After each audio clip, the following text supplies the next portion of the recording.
Well, welcome, welcome, welcome. My name is Brian Arnold. You have come to another episode of the Mile High Real Estate Spotlight. And just so excited about being here today. What we try to do is we find real estate agents who are doing some amazing things in the community. They're serving the community ways, and I want you to know about it. And that's why we're on here. I work with City First Mortgage. I am a lender, but my main goal is for you to be able to get into the house of your dreams, for you to be able to get into the house that you want to be in. And that happens with real estate agents or realtors. And so today we have Alex on. And Alex has been in our community for over 12 years. He serves, the Denver, South Denver area as well as Aurora. And he can go pretty much in the Denver metro area if he needs to. One of the really unique things that I love about Alex is he speaks 3 languages. So whether you need to communicate in Spanish, whether you need to communicate in Russian, or whether you just need to communicate in English, he does a phenomenal job with that. And so I'm not going to talk a lot. I'm going to give him the opportunity to talk. And so, Alex, thank you for being on the show today. We sure enjoy it. We sure are excited to have you because I know you're doing some special things in our community. So I'm going to start off with you telling people how to get a hold of you because I want them to make sure that they write that down before they start hearing you talk. So how can I get a hold of you? You bet. Thanks for the invite, Brian, and nice to be here as always. And by the way, great job with setting up the Juneteenth seminar on Black Wealth. I thought was a great success and lots of really excellent speakers as well. Oh, wow. Thank you. Yeah. And so my name is Alex Kishinevsky, as Brian mentioned, and I'm with Key Real Estate. And I guess they call me Nikola Jokic Real Estate because we were just joking about that before the podcast, that Russian and Spanish. So I can get my triple doubles that way. But I love it. I love it. I love it. That's so cool. Cool. So how do they get a hold of you? What do they need to email, phone number?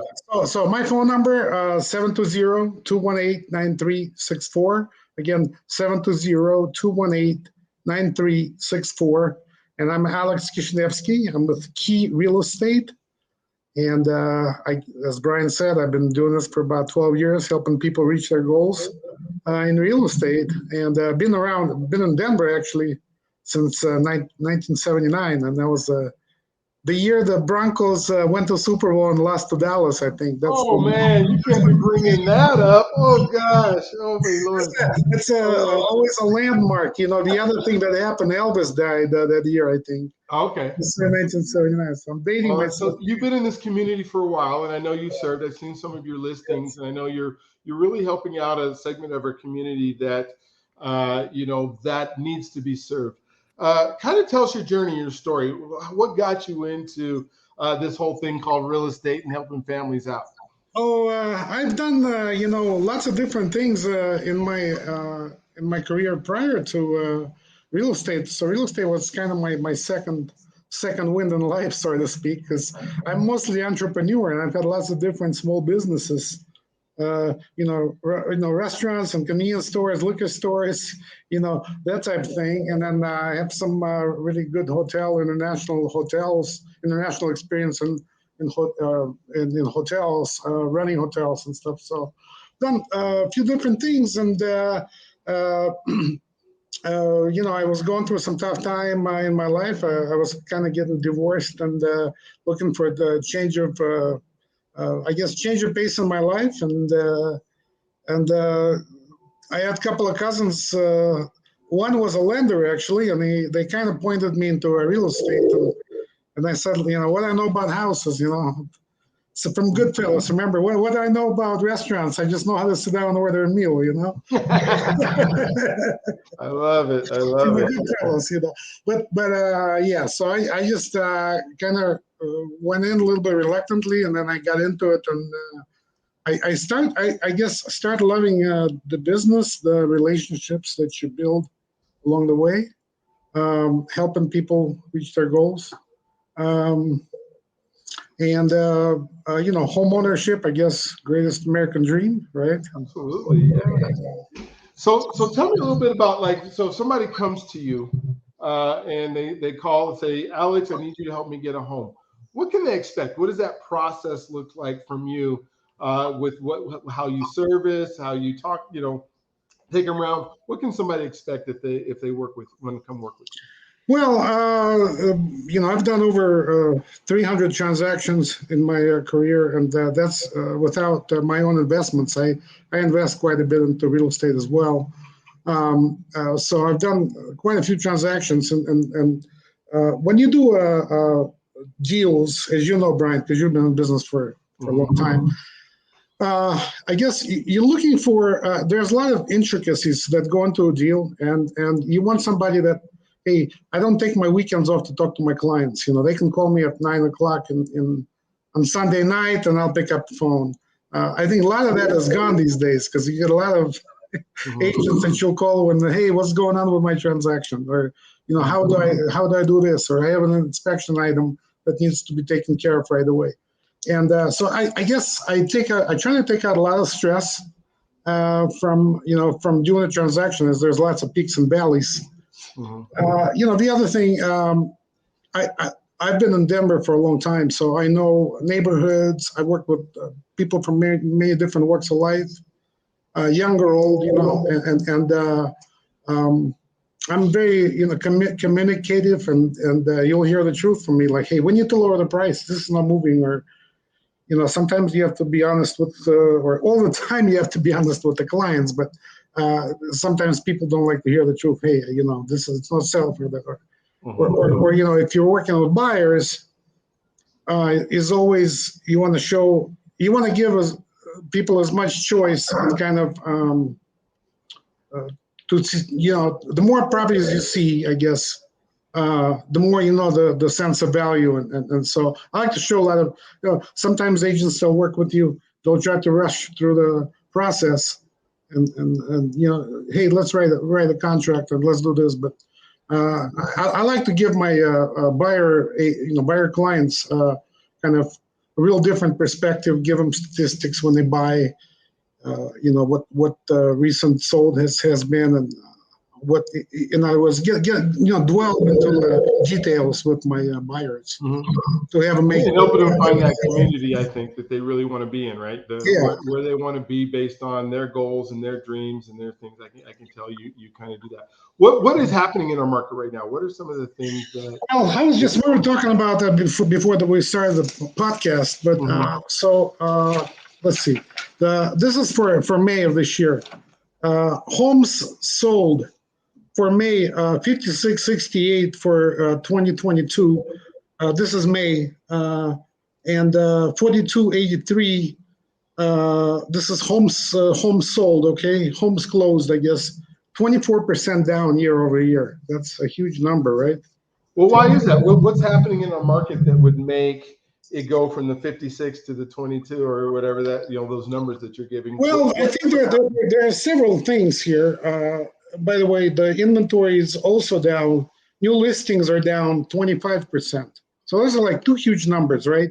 Okay, and to answer your question, what's going on in the market? Well, somebody that bought a house at 3%, 2.5%, 3.5%, in that range, I guess, or even 4%, a few years back, 3 or 4 years ago, right?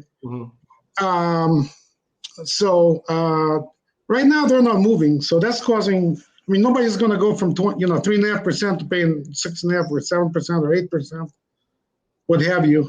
And that should be a question for you, I guess, about the rates. Where the rates are at, exactly. The rates. Yeah. But that was to me, that those are like big numbers. The new listings are down 25%. Also days on the market. Days on the market are up. There's 2 weeks. Inventory, or I guess what's on the market. The length on the market is longer as well. Things are taking longer to sell.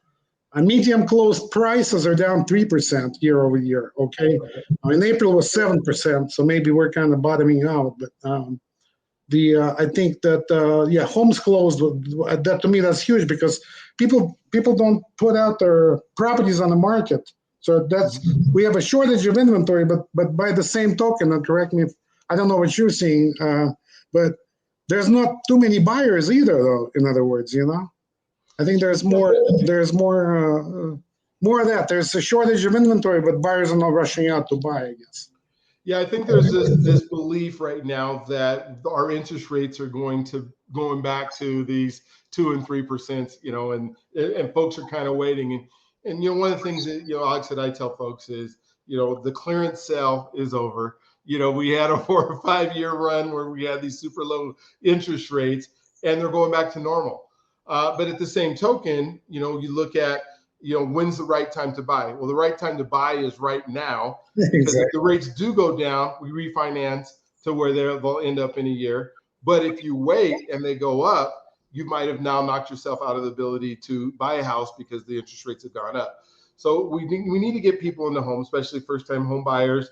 That I believe they're out there. I think they may be discouraged sometimes when they come to a real estate agent, maybe one that's new, that hasn't done 300 transactions, that hasn't seen the ebbs and the flows, and they think, well, I can't afford this. What would you say to somebody who, comes to you and go, hey, these interest rates, I don't know if it's the right time to buy, but we really need to buy a house because we're living in apartments. And, Denver has a lot of people living in apartments. So and it's getting bigger and bigger, I think. Then even I talked to one of the lenders yesterday, and we were talking that even the new builds are building apartments now, not selling, and then they're renting out those houses.